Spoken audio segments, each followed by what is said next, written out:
All right. So today I'm going to be sharing with you my Claude dashboard.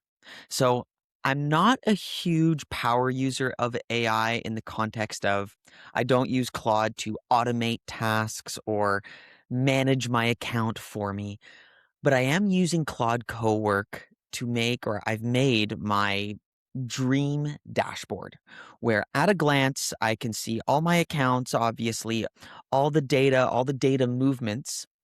But more importantly, and the more exciting part of this that I'm looking forward to sharing is how I use this dashboard to have a clear overview of all the things happening in the account, reminders of things to check on, reminders of tests happening or sales coming up. I always had an issue of, as I manage a number of accounts on my own, just remembering all the little things happening in them. And I made this pretty cool little system where I can take notes at the MCC level, apply them to accounts with annotations. So at a glance, when I start my day, I can get a reminder of all the things going on. So that's what I'm going to be sharing with you today. Hopefully, motivating you to try something similar because it was relatively easy to do and set up. So before I get started in sharing my screen, I want to just let you know how I plug in the data. So I am kind of new to AI and Claude in general. So I did take the path of least resistance in order to just get started. And that is by means of using my Optio account. So I'm still a paying user of Optio, an ads management platform.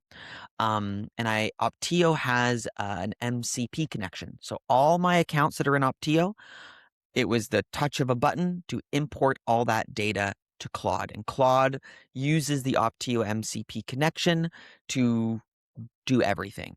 Now, I know there is another approach to individually connecting the APIs of each account. It's probably a little bit cheaper, if you don't use Optio. But I wasn't really looking forward to the technical bearing of figuring all that out and managing it. I'd spoken to a few friends who do it, and they said, yeah, it's a little bit of heavy lifting. So I'm just using Optio connection, and I could just get started right away with all my accounts.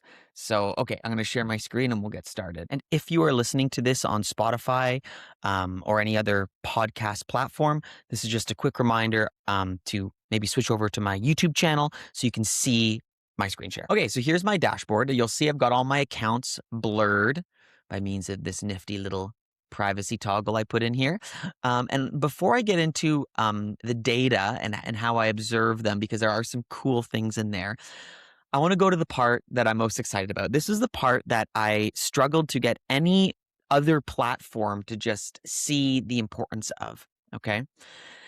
And it's these down here, these little drop downs where I'm able to, at the MCC level, make notes and take actions, or most importantly, just make notes of individual accounts and then have little annotations next to the account. So I'll go through all these. So first, account notes and monitoring. So this is a drop down that I built where I can add a note in the account right here.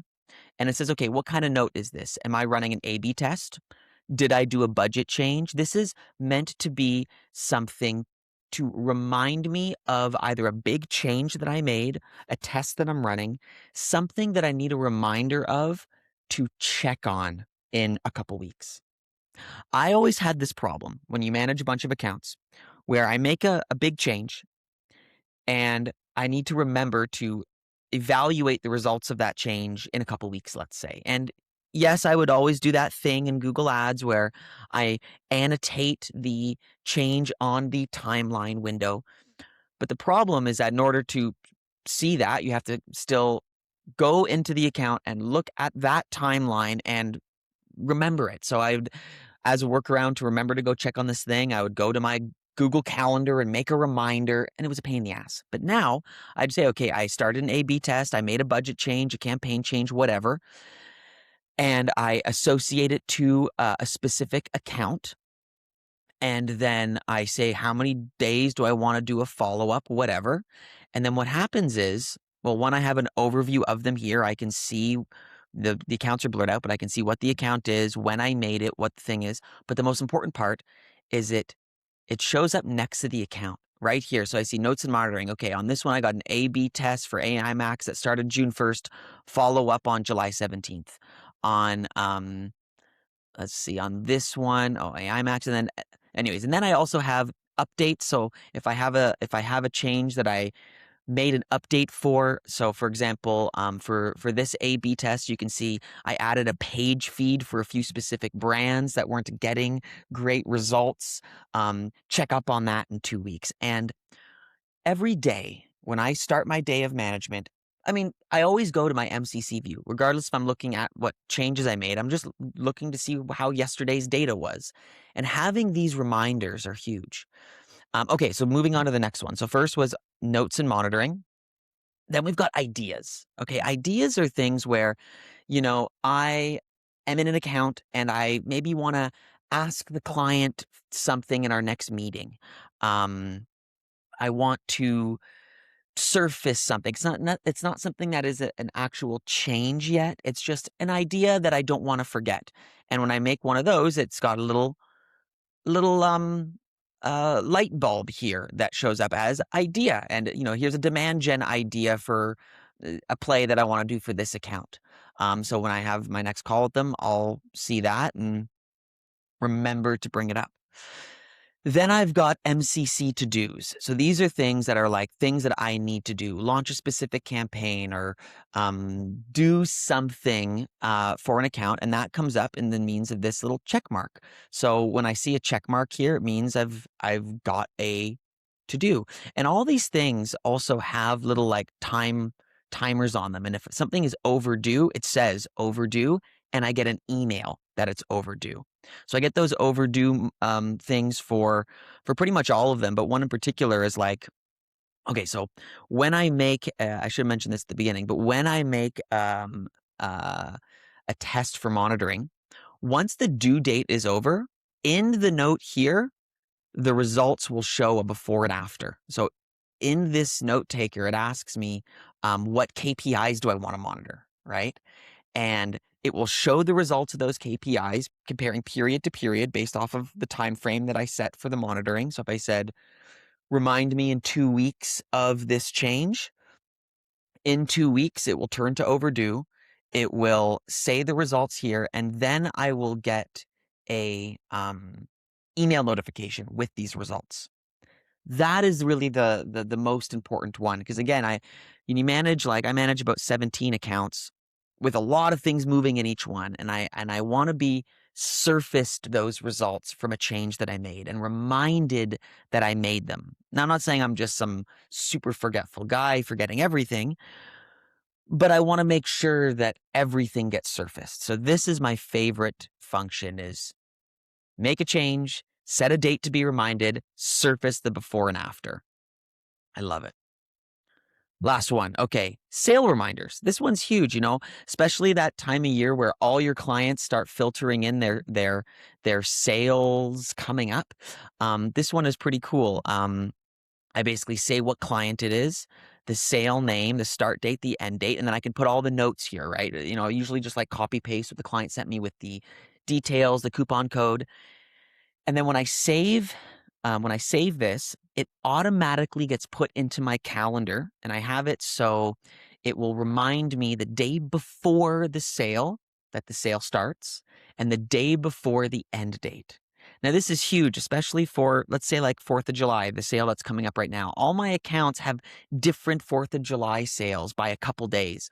One of them starts 3 days before. Another one starts the day before. Then this one ends 3 days later. This one ends the day of. And all those nuances, I need it in a calendar. And it's just one click of a button, boom, pushes to my Google Calendar, because I synced my Google Calendar MCP or API connection. That one was really easy.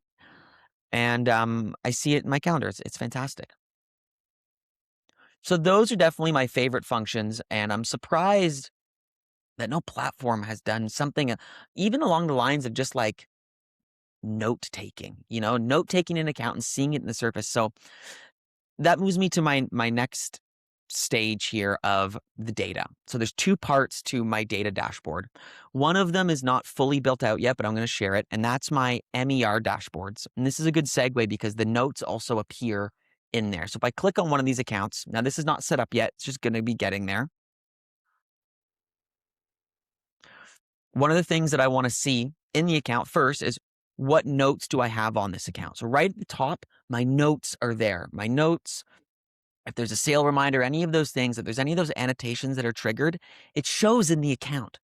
That's another thing that I always wanted these platforms to do, is just like surface the part of my brain that's thinking of this account in my account dashboard. So all those notes are visible right there. Then again, this is not plugged in yet because I only have Google Ads data.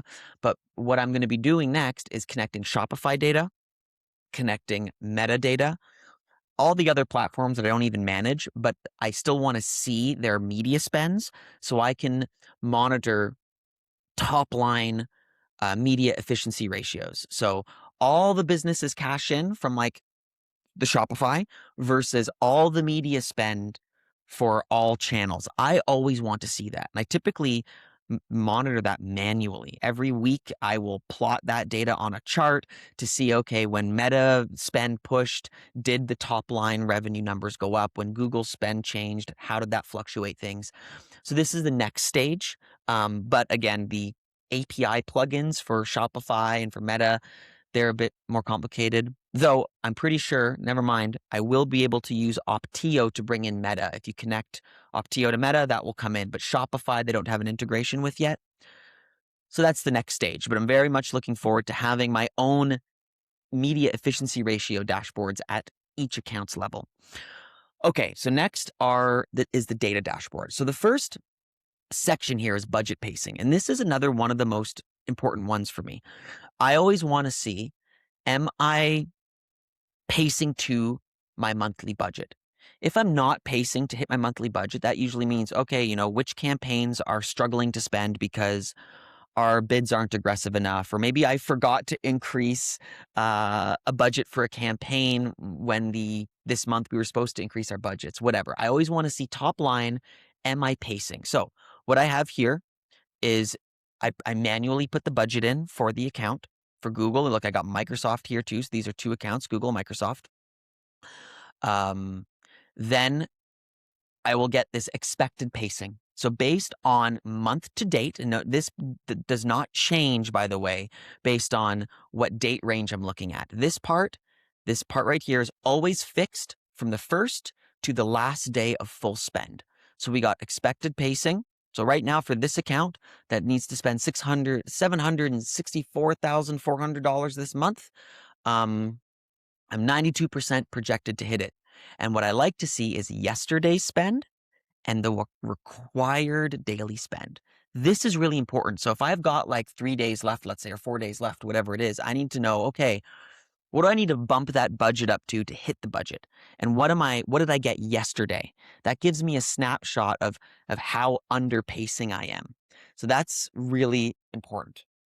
Then I've got, the next part is a bit more standard. I've got, these ones are based off of what I'm looking at month to date. So, and you'll see there's a bit of color coding, which I'll get into in a second. But the part that I want to first highlight is how I'm comparing the data. Usually all the platforms just compare period over period. I find that useful, but less impactful for short-term monitoring.